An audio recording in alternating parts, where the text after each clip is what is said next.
David Chen's eyes snapped open in the dark. Something was wrong. He lay perfectly still in his king-size bed, listening.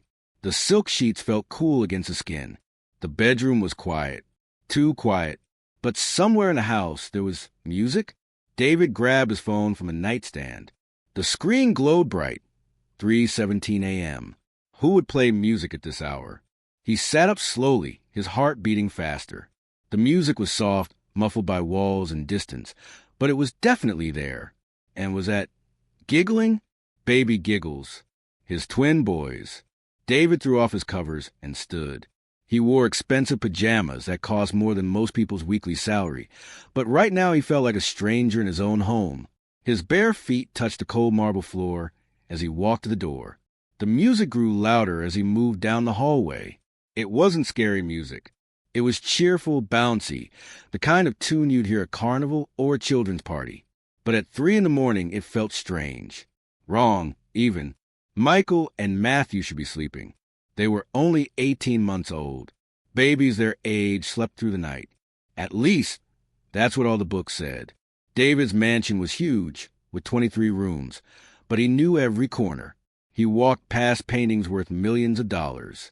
He passed sculptures from famous artists. None of it mattered right now. The music was coming from a nursery. As he got closer, he heard more sounds. Clapping, little hands smacking together.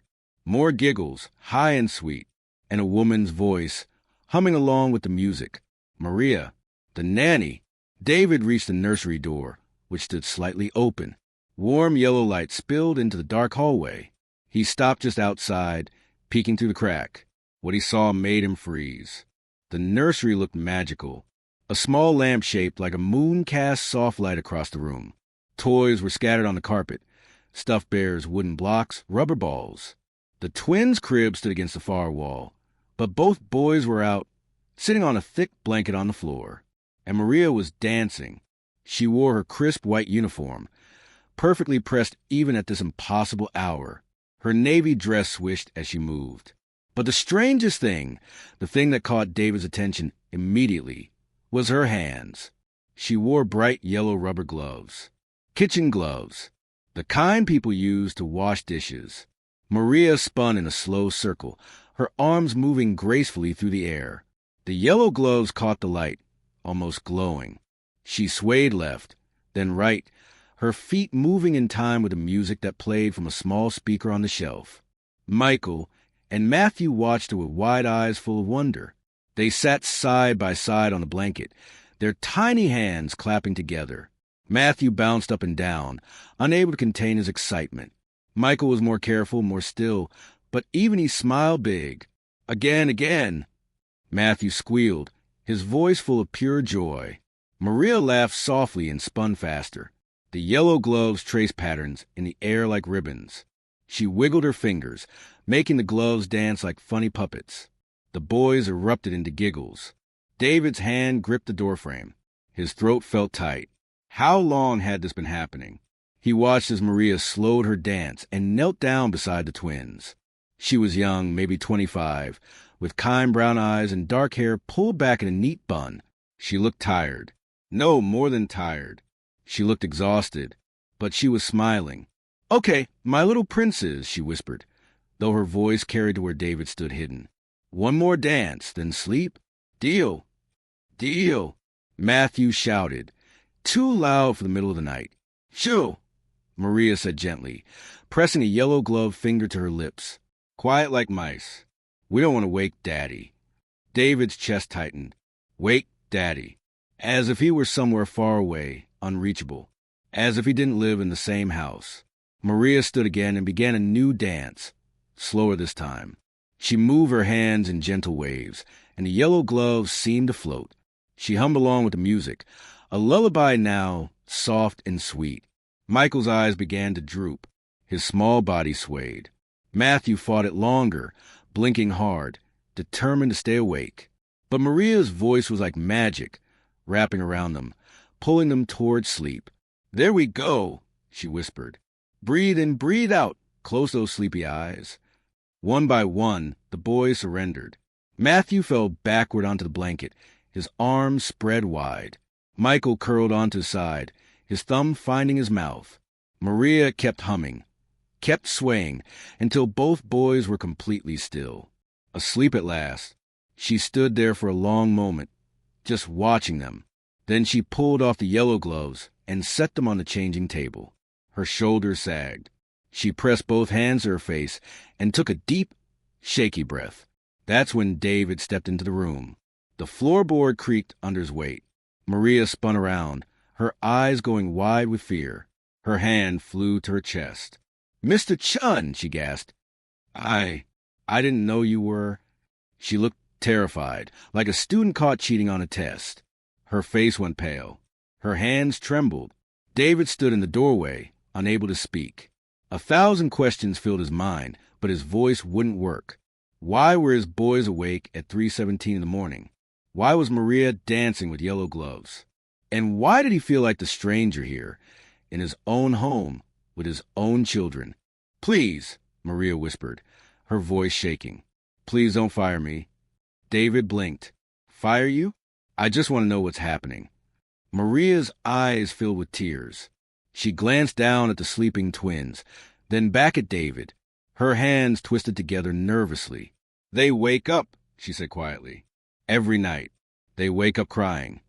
David felt something cold settle in his stomach. "Every night?" "Yes, sir." Maria nodded quickly. "Every single night. Sometimes twice. They cry, and nothing helps except—" She gestured weakly toward the yellow gloves on the table. "Except the dancing." David moved closer, careful not to wake the boys. He looked down at them, Michael and Matthew, his sons, his whole world. They looked so peaceful now, their little chests rising and falling with each breath. "How long?" he asked. Maria bit her lip. 6 months.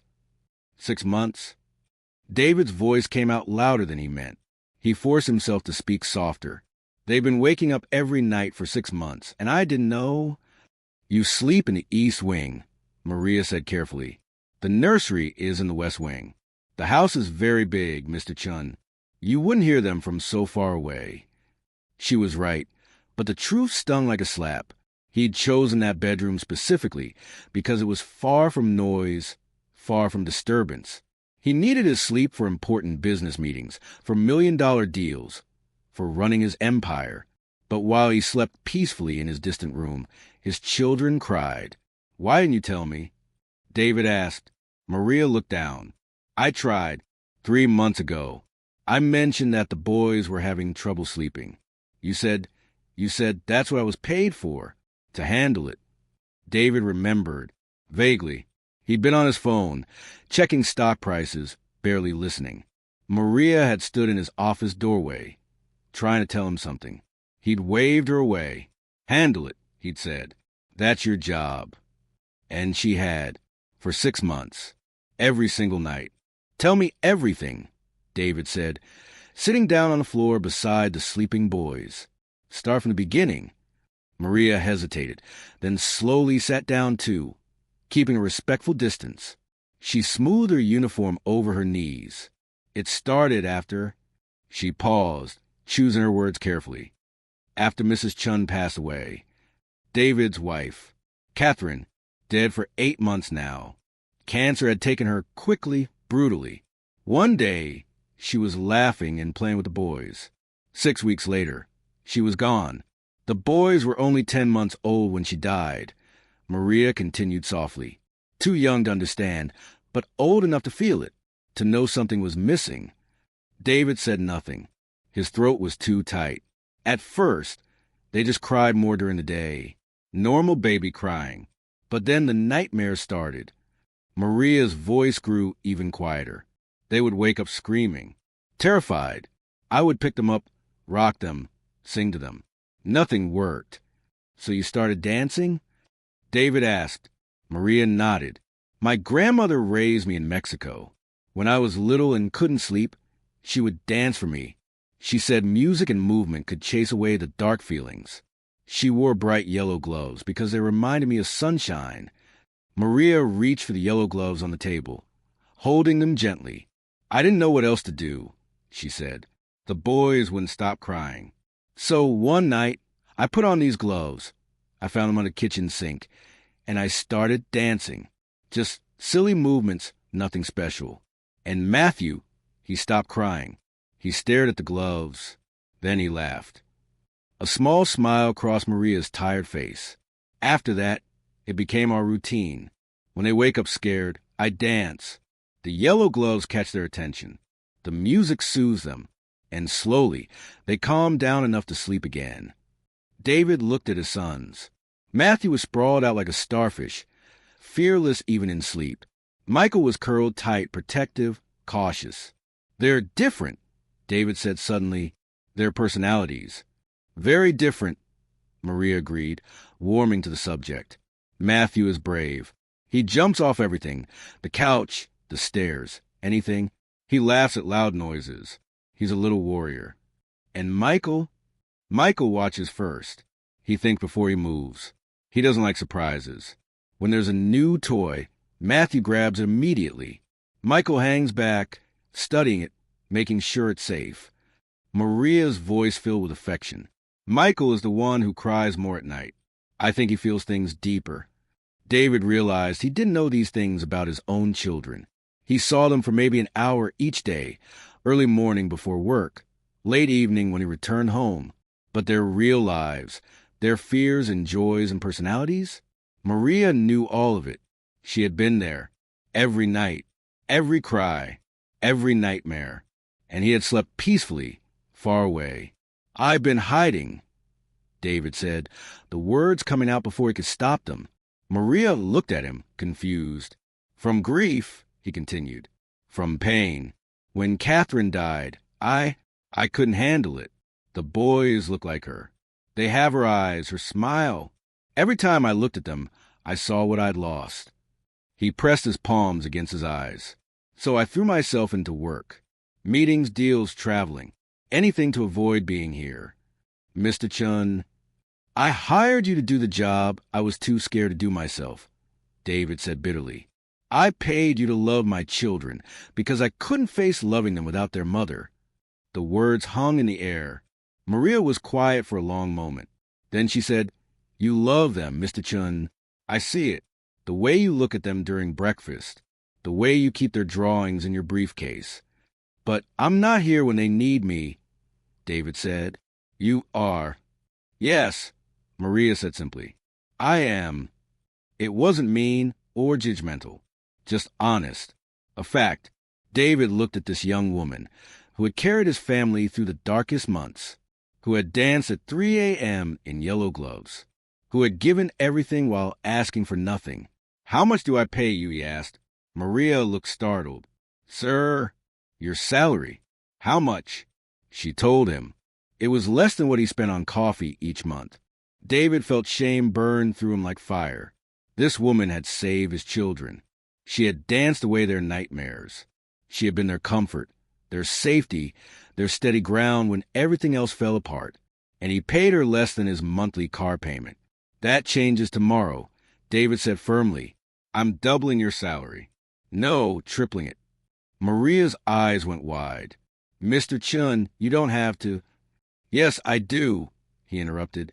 But money is enough. Money is what I've been using to avoid actually being a father. He stood up and walked to the window. Outside, the sky was still dark, but a tiny hint of light touched the horizon. Dawn was coming, even if it was still far away. Starting tonight, David said, turning back to face Maria, we share the nights. What? When the boys wake up, you come get me. We take care of them together. David's voice was steady now, certain. You've carried this alone for 6 months. That ends now. Maria shook her head. But your work, your meetings, you need sleep. I need my sons more, David said quietly. The words surprised him, but they were true. Somewhere deep inside, beneath all the grief and fear and running away, he'd always known it. Maria, you've been their mother when they had none, David continued. You've been their comfort, their joy, their angel in yellow gloves. But I want to be their father, their real father, not just a man who pays the bills. Tears rolled down Maria's cheeks. They need you, Mr. Chun.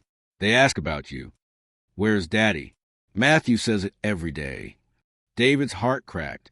He does. Every single day. Maria wiped her eyes. And Michael takes your photo to bed. The one from the hallway. He kisses it goodnight. David couldn't speak.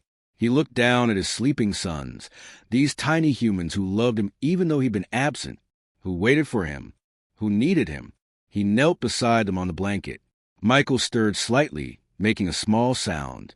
Without thinking, David reached out and placed his hand gently on his son's back. The small body was warm, alive, real. Michael settled, comforted by the touch. Something broke open inside David's chest. All the walls he'd built, all the distance he created, all the grief he'd been running from. It came crashing down. "I'm sorry," he whispered to his boys. "I'm so sorry I wasn't here." Matthew rolled over in his sleep, his little hand reaching out. David took it carefully. The tiny fingers wrapped around one of his own. "Your mother will be so disappointed in me," David said softly.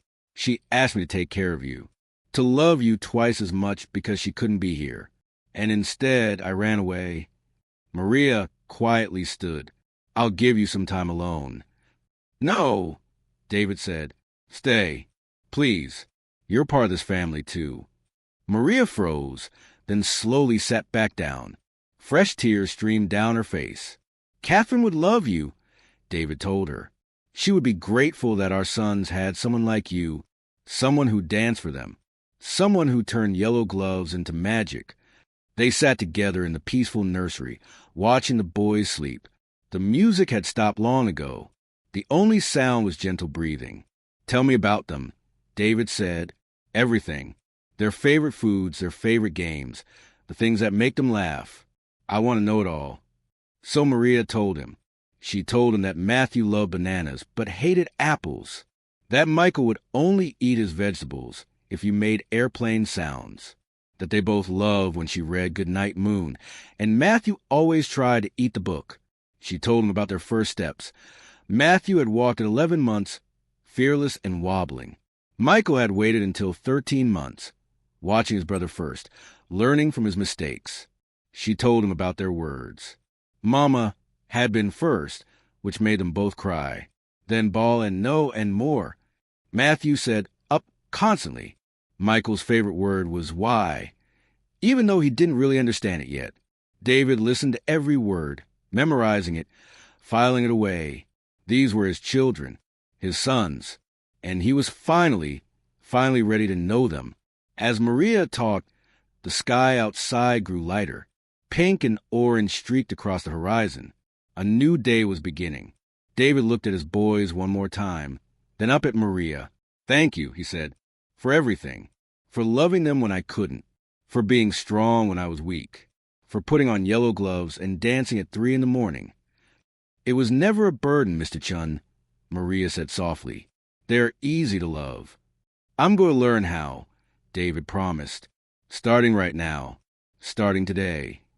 He stood and carefully lifted Michael into his arms.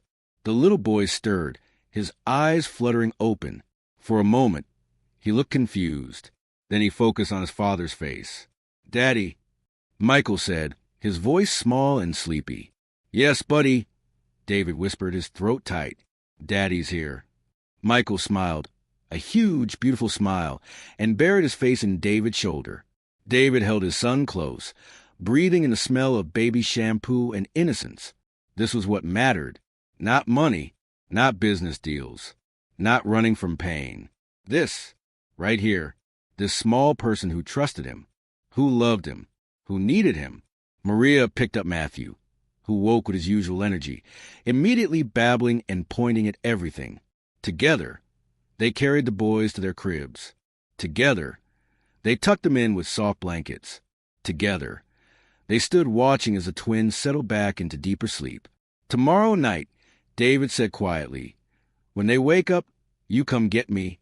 We'll dance together. All 4 of us." Maria nodded, smiling through her tears. David reached for the yellow gloves on the changing table. He held them carefully, these strange, ordinary kitchen gloves that had become something magical. "Angels wear yellow gloves," he said softly. and they dance at 3 in the morning. He placed the gloves back down gently, like they were precious treasures, because they were. As he left the nursery, David paused in the doorway and looked back one more time, his son sleeping peacefully, Maria turning off the moon lamp, the soft morning light filling the room. This was his second chance, his opportunity to be the father Catherine had believed he could be, the father his sons deserved. He wouldn't waste it. Not anymore. If this story touched your heart, please like, share, and subscribe. We all have angels in our lives, people who dance for us when we're too tired to dance ourselves. Sometimes the bravest thing we can do is stop running and start being present. Sometimes love means putting on yellow gloves and showing up at 3 a.m. And sometimes a second chance is waiting for us if we're brave enough to take it. Share this story with someone who needs to hear it today. Your support helps us create more stories that matter. Thank you for being here.